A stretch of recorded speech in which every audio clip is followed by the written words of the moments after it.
It's a bold new media environment.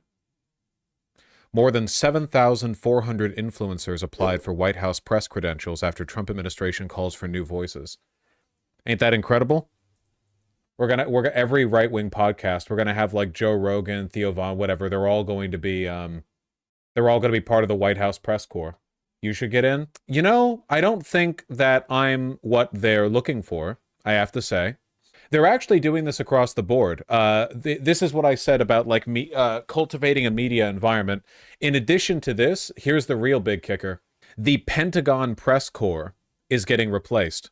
Each year, one outlet from each press medium, print, online, television, and radio, that has enjoyed working from a physical office in the Pentagon will rotate out of the building to allow a new outlet of the same medium that has not had the unique opportunity to report as a resident member of the Pentagon press corps. They're replacing the New York Times, NBC, NPR, and Politico with the New York Post, OAN, Breitbart, and the Huffington Post. Gotta get physical offices over there in the Pentagon. I mean, hey, you know, at least online news is HuffPost and not the Joe Rogan Experience, which it very well could have been. You know? Why not Fox? Because Fox has been there before. Was hell not comfortable enough for them? Why you gotta shit talk HuffPost? Man, oh man. Yeah, they don't need Fox at the Pentagon. Pete Hegseth runs it now. And he was a Fox News commentator. Also, Breitbart and OAN is worse than Fox, right? Yes. Like, significantly. Anyway. The White House has announced it'll open press briefings to content creators and podcasters. More than 7,400 influencers applied for press credentials. The White House said it would increase the number of new media voices with access to press briefings as a way to reach young people and other demographics consuming news media from a non-traditional source, like newspapers and television. Man, wouldn't it be cool if Democrats did this? Could you imagine? If rather than having the same fucking press corps at the White House briefings every day, they actually tried to expand who they reached.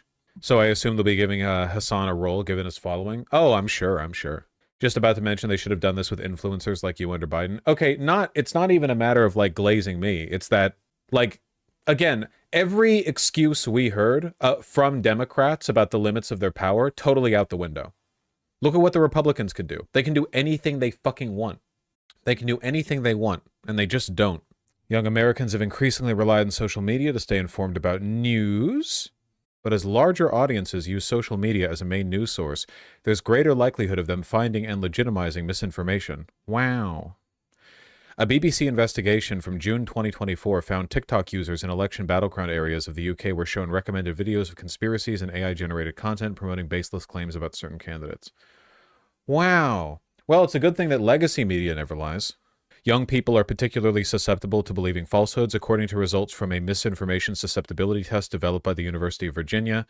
18 to 29-year-olds were significantly less likely to correctly identify bogus AI-generated news headlines than those 65 and older. Isn't that crazy? People are like, dude, young people are immune to propaganda. And it's like, no, actually, millennials are the best generation in terms of like political... like the ability to parse misinformation. Older than that or younger than that, and you fall down the slope. That doesn't sound right. Have you talked to a young person anytime recently? Yeah, I saw that on Twitter too. The autistic people are immune to propaganda post from the Elon Musk alt. And it's like, no, actually autistic people are worse at determining whether or not other people are lying. They're actually more susceptible to propaganda. Who would have thought? I'm 24 and talking to other people my age about propaganda is like talking to a cactus about algebra. Pretty grim out there, man.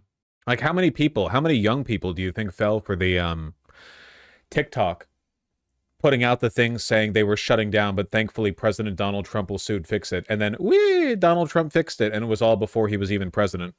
Where did the narrative that Gen Zers are immune to propaganda come from? Smug Gen Zers.